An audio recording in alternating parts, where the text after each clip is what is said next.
నీ జీవితాంతరం నీకు ఉండాలని దేవుడు చెప్తున్నాడు.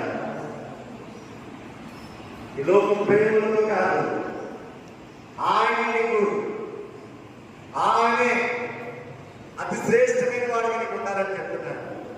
ఎక్కడెక్కడికో వెళ్ళావు, ఎక్కడెక్కడో తిరిగావు, నన్ను కోర్టు సమస్యతో బాధపడుతున్నారంటే దేవుడు మాట్లాడుతున్నాడు.